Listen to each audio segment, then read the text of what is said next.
Most people do not know how to use this tool to their advantage. So in this video, I have covered how you can maximize your profit using this tool. So stick to the end to find out how you can do it. So for beginners, how did I land here?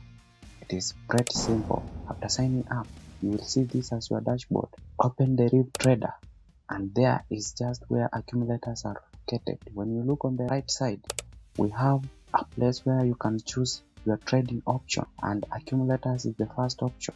You just need to choose it and start trading. Now, what are accumulators? Accumulators is the type of trade where the market moves and you make money, provided that it does not cross the barrier. As you can see here, when it crosses the barrier, then you lose that trade. So choose a stake that corresponds to your budget. Now, here is where you choose your stake. We have the number, you can add it, you can reduce it, and here we have take profit.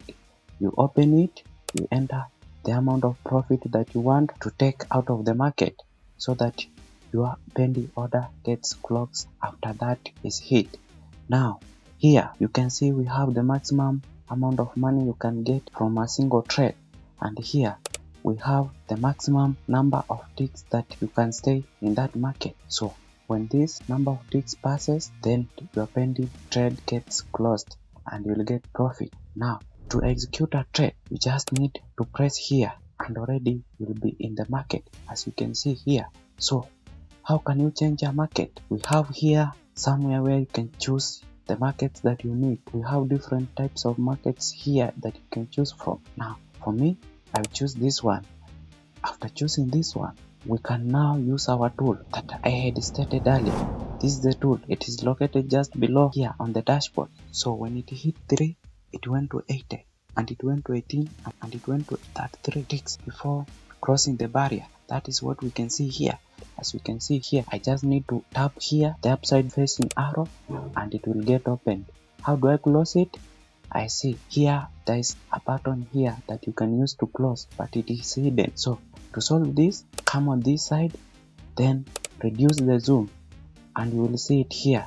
Now you can close it comfortably, and then you can reset your zoom back to 100% so that you can view your market pretty comfortably. And then when I choose the most reliable 3%, the number of ticks increases. 5%, for example, the size of these barriers reduce. So I have a higher risk because this market is prone to crossing these barriers. When I choose 1%, then that barrier becomes big. So I'm a little bit safer. As you can see here, we have more ticks. We also have more ticks here, as you can see. So as you can see here, I will go with 3% and try to show you how I can wait for the market and execute my trade. What can I wait for? I can wait when the barrier is broken within a minimum of 5 ticks, and then that is the place where I want to execute my trades. What do I mean? When the number is 1 to 4, then I will execute my trade. So here, as you can see here, this market has moved within the barrier for a long time, and I do not need to enter this time. I need to wait for it to cross the barrier and then enter. That is exactly where I need to enter, because here it is prone to crossing the barriers, as you can see. So here I am inside the market. As you can see, the market is staying in between these two barriers. When it happens to cross any of them, I lose the money, as you have seen. Now I will place another order. If you see this, we have a percentage here, we have our market, and we have ticks that are counting here. These are the number of ticks that have been counted from the place that I entered up to this place. Now if I need to sell it, I can just click there and I sell it and get out of the market. That is how simple this thing is. Have you learned that? You can also use a debot to trade, and that is what I am covering in the video on the screen. Click it and learn how you can do it. See you there.